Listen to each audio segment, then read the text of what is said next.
live. What's going on? Good morning, good morning, good morning. Good afternoon to our East Coast people. Good evening to our UK people, New Zealand, everybody. Oh, yeah. What's up? Welcome back to the Gentlemen of Crypto, episode 65. I am King. And I'm Bitcoin Zay, and we are here to bridge the gap between the community and crypto. Oh, you made that smooth today. Here we go. Here we go.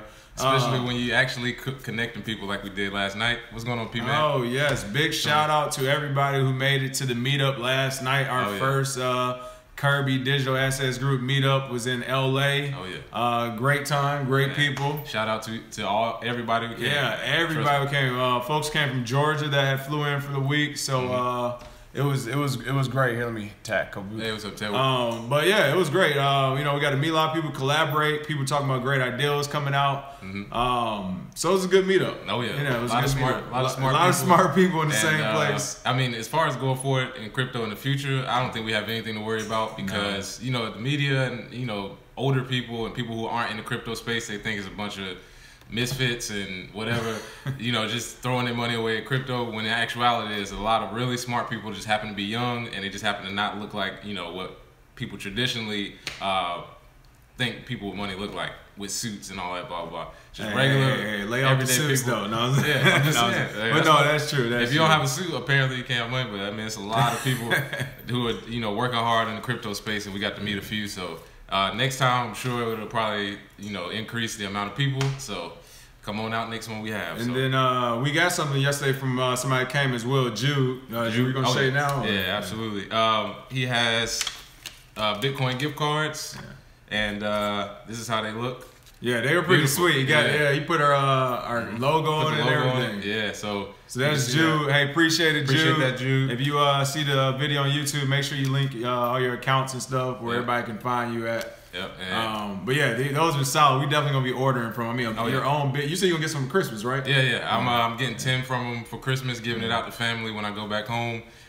So they can. I'll show them how to sweep the wallet and put it onto another wallet and all that stuff. But yeah, great gift. For those of you coming around, perfect Christmas time's coming around. Perfect gift card, Bitcoin gift card. Want to force it onto somebody? Like, look, man, stop playing around. Just take it. I'm gonna give you this, $10 worth of Bitcoin, and we'll see. Cause honestly, I was giving away $20 worth of Bitcoin back in the day, and that was worth $1,700 or something. Yeah, so what crypto is gonna be added to Coinbase? Not sure for real, but it looks like Ripple. I mean, people have been saying it. Ripple may be added.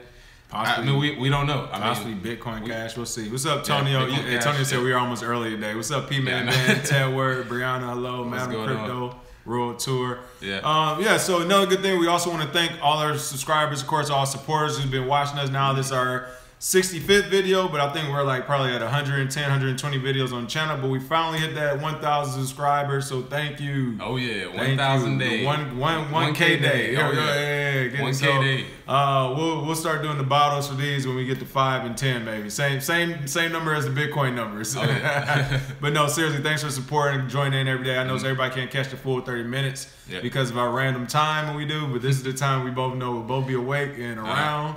So it works. You can come back, watch it later. And then for the free Bitcoin day, what are we doing for free, or for the people who got the free Bitcoin yesterday? Free Bitcoin winner is Don Lipscomb. Thank you for that comment. A lot of great comments about the pricing. There was a lot of good comments.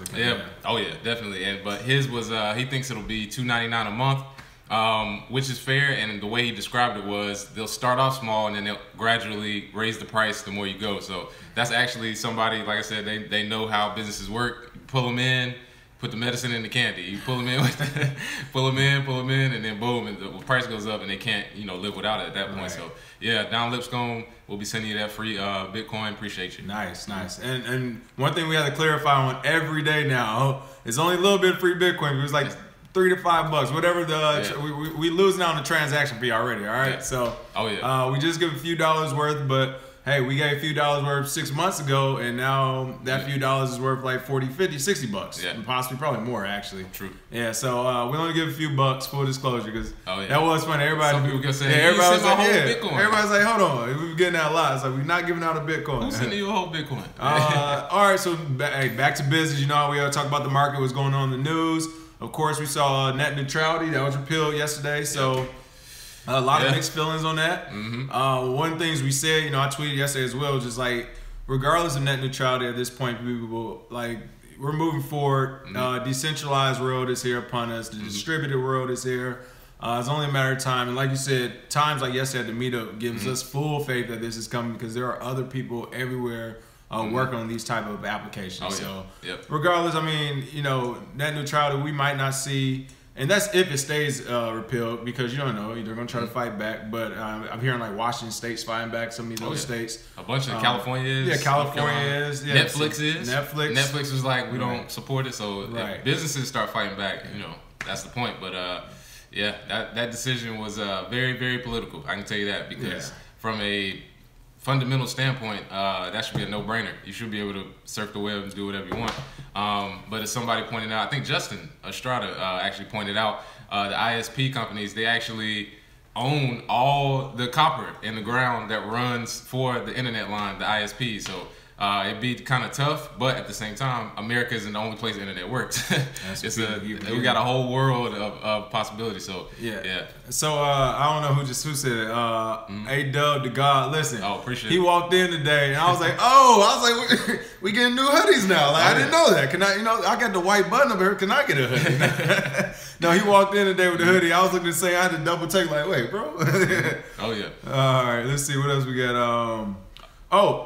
Big news, very big news, of course. And again, this goes into the whole, no one ever knows what's going to happen in crypto, because a tweet in the news cycle is just as important as TA at this point. And as we saw today, people were talking about should I buy Ethereum recently, Ripple, Litecoin, has it hit its peak, has it topped out, all that stuff. Well, Ethereum, Ripple, and Litecoin have now been added to the Bloomberg terminals next to Bitcoin. So it's the Bloomberg International ticker symbols. It's going to be Ethereum, Litecoin, of course, Bitcoin, and now Ripple as well. Absolutely. Huge news, because, again, they keep trying to fight this thing. I mean, Bloomberg themselves, they called themselves a few weeks ago. The CEO said, we are a blockchain. It's just the users don't have access or control to it. It's all which is the exact opposite. Which is the opposite. But the point is, like, as much as people try to fight this thing, first they tried to fight Bitcoin hard. Then it was like this whole cryptocurrency thing. Now you have Ethereum, Ripple, and Litecoin being added to the terminal. Oh yeah. I mean, wow. Yeah, that's one of those things. I thought I would never see Litecoin taken seriously. I mean, it was.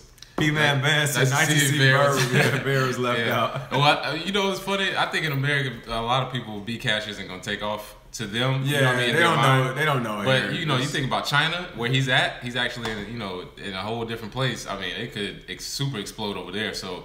I mean, things are lining up the way we said, as far as countries nationalizing cryptocurrencies and then fighting against each other using the cryptocurrencies. Hey, Neo versus Ethereum, Bcash versus Bitcoin. All right, hey, this is why we don't worry. Because like I said, next year, when the dust settles next year, we'll look back and see who has the receipts. We're doing these videos every day, people. Oh yeah, absolutely. But I mean, huge news again. It caused a little bit of price spikes with some of them momentarily. Some of them have, they've been pumped out this past week or two already.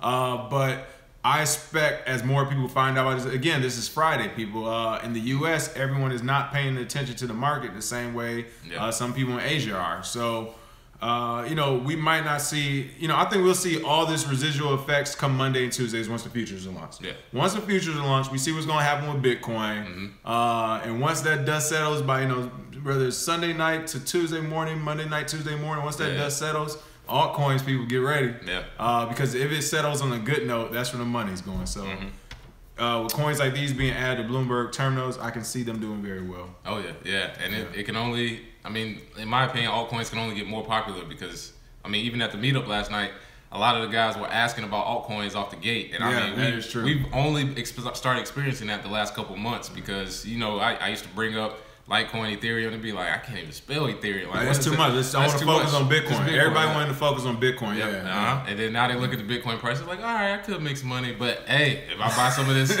smaller cap, some of this coin that's 1 cent, I could make a lot more. So, I mean, we see the herd coming. But a good note for investors, traders, and all that. Of course, this isn't financial advice; it's just what we look at. But a good note to take from that is, all right, when you're looking at investments, once Ethereum, Ripple, and all these guys, if they ever do reach these, crazy heights for their thousands of dollars and all that, I mean, Ethereum's on the way already. Yep. But again, look at the trends. You need to look at similar tokens or similar companies that have the same type of use cases as our competitors that cost less, because the next wave of new people come in are going to do the same thing. They're going to be like, definitely not Bitcoin. Yeah. Like that's then they're gonna be like, well, Litecoin, Ethereum, same thing. And then they're gonna say, okay, what's the next batch up? Yep. And those are the ones right now. People are way less than a penny right now because they're not even on the radar. Some are less than $5. Yeah. You just have to do your own research and figure out what's the right one for that. So absolutely. Let's see. Big story coming out, and we've called this for a long time, but I think we pinpointed again last week. But the Department of Justice alleges Bitcoin involved in attempted ISIS funding. Ooh. Department of Justice is trying to blame Syrian rebels and ISIS and all these people getting their funding from Bitcoin. First, let's look at the story real quick. It says a New York woman was indicted for attempting to provide financial support to the ISIS terrorist group in a scheme that prosecutors say involved the purchase of cryptocurrencies using fraudulently obtained credit cards. So basically what happened is she stole about $62,000 worth of credit from stolen credit cards. Yep. She bought Bitcoin. It looks like she sold the Bitcoin when she reached profit of about almost $100,000 or whatever. And then with that profit, she took it off and wired that money using banks to different countries. So to like Syria. To me, the highlight of the story is stolen credit cards. So we need to look at these credit card companies, how your cars get stolen. Used to buy Bitcoin. And then with the proceeds from that the banks gave back to her, she used the bank to wire it. Yeah. I don't understand where Bitcoin was just a medium of exchange for illegal activity she was doing anyway. Right. So even if she didn't even have to use Bitcoin. That's the thing. She just made money off of it. Yeah. So the FUD is coming and somebody said, yeah, we called it. We've been telling this is the next step. They're going to be saying North Korea, they have something about North Korea, the terrorists again. Yep. This is the next step, and hopefully it doesn't get there. But if something very bad happens, you guarantee it's going to be funded by Bitcoin. It was funded by Bitcoin. Oh my goodness. Yeah, if you use it, you're not a patriot because you are against. I mean, we've already seen. And I mean, P-Man Van was perfect saying blah, blah, blah, more FUD. You know how many people, that have gotten into the space are already at that point, like, there's nothing you can say to make me, not use this. So, hey, they can try it, they do what they want, but not buying it, brother. But the crazy thing is, the people, it's weird how it is more FUD, and like you said, it takes you, people are just now starting to see it, when people point out. Yep. But I literally know people who've already been invested in the space who were giving me calls this morning asking me about stories like this, as well as a couple other ones that would happen. But that was one of the main ones. People are like, so wait, what's going on? Are they using this for terrorism? What? I'm just like, oh my, stop watching the news. Stop watching the news. They don't know what they're reporting on. So when have they given you information that's helped you in your life? Yeah.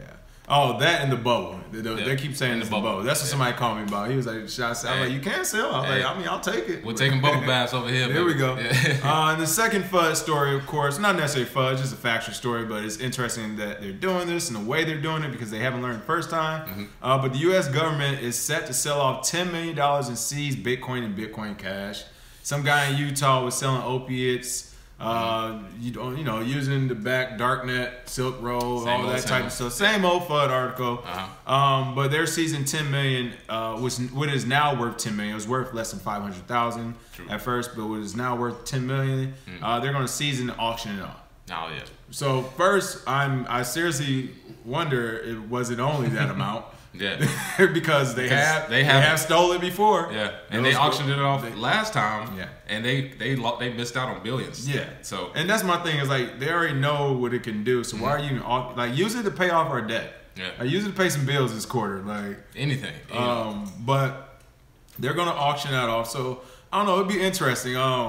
One of the things that people have been talking about, we still have the confiscated money from Ross Ulbricht, the confiscated Bitcoin from him. Yep. The guy who made Silk Road, he had a ton. How much is this Bitcoin was worth now? Ah man, I mean, at least hundreds of millions. It was worth 80 million back then. Right. So now it's easily hundreds of millions. So they basically, gave him life in prison, double life, and then convinced him somehow. I don't know how this situation work, but they convinced him to sign over all of his Bitcoin to the government. Yeah. So we still have that, but I haven't heard of any auctions of that happening. So yeah, and see, somebody was asking how can they take it? They have ways. The thing is, when it comes to criminal proceedings, I'm not sure that process. Do they hand it over? I don't know that process. They take the computers and get it off the hard drive, which is possible, I guess. Yeah, it's ways to get it, but the thing is, these people were doing illegal activity to start. So it's crazy that Bitcoin gets thrown in there because cash is still king.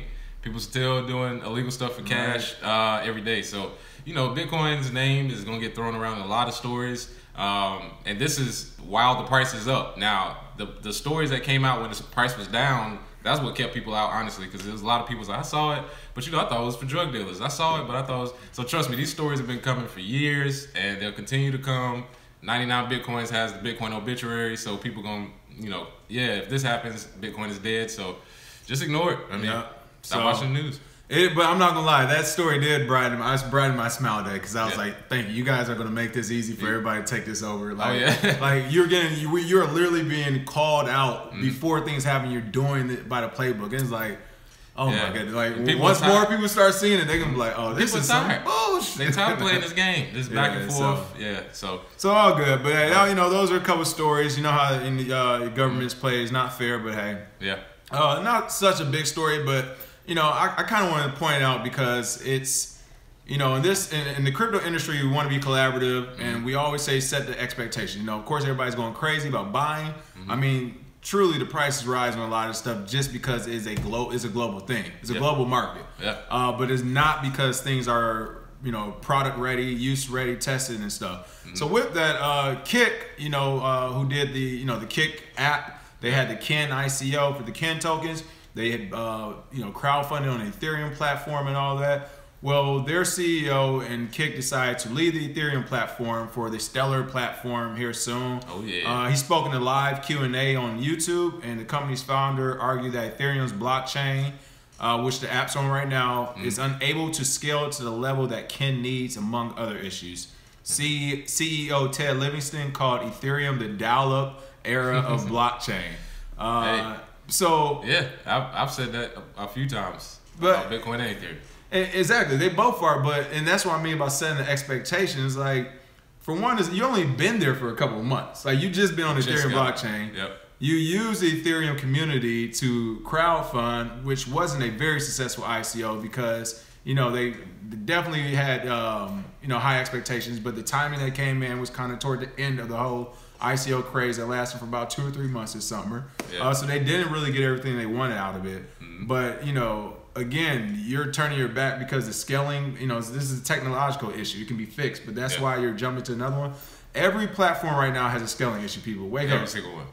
All of them. It's just that none of them has experienced a reason to scale yet. Yeah, and some of the small ones, people are like, "Oh, it's faster than Bitcoin." They don't get no customers until the transactions start rolling in. Then they're gonna have scaling problems too. But if we had stopped using the internet when dial-up was around, a good point. What would happen? So I've said that a few times. I said when it compared to internet times, Bitcoin and Ethereum, we really are gonna look back and say, yeah, that was a fun time. But man, what we got now is way faster, way more scaled. And like I've been telling people, like at the Meetup. When I first got into Bitcoin, Coinbase nobody even used it. You know what I mean? Nobody cared about Coinbase. There was no way to send easily, like apps on the App Store were getting deleted. They were taking them off the App Store. It was almost impossible to send it back and forth.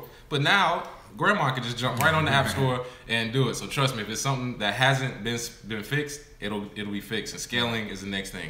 You got Lightning, and I'm sure Ethereum with Casper coming out. They got it coming. And especially with our audience, we talked to many of y'all, our YouTube audience specifically, where some people are in since emails that do develop and stuff. Yeah. I know Antonio, I'm not going to give him what he's doing, but he got projects going on in the UK over there. So there's so many people working on stuff, and that's why we're never really worried, because we actually know people who are working on these products.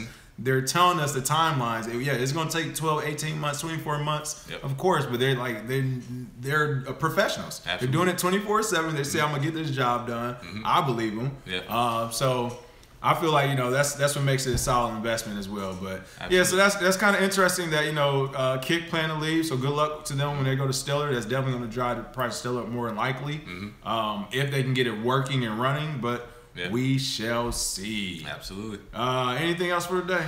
No, not for me. Well, I do want to say shout out to Sinclair Skinner, the guy who created BitMari. Man, awesome guy. I got to meet him yesterday. He was in town, so I got to run by and meet him real quick. He built the BitMari app, and the plans he has for cross payments between Zimbabwe and America is amazing. So shout out to him, and yeah, definitely be speaking more with him in the future. So he actually did an HBCU tour, going around telling people about Bitcoin. Did Essence Fest. He's an OG. He's been around forever. So if you don't know who Sinclair Skinner is, look him up. Definitely big in the crypto space. So yeah, and he has a partnership with Uphold. Yeah, got a lot of stuff going. So nice. Yeah, nice. Shout out to him.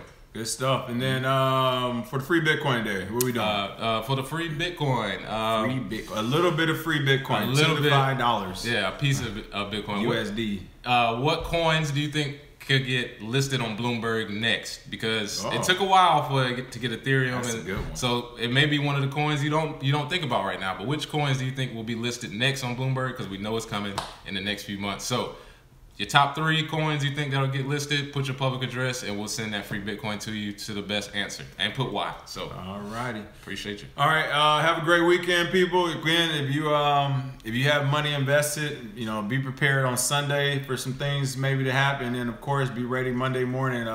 Monday and Tuesday might be one of those days you need to take off work, but still got a full time and focus on this market. Absolutely. Till then, take care. We'll see you Monday. Oh yeah. Have a good weekend. Have a good one, people.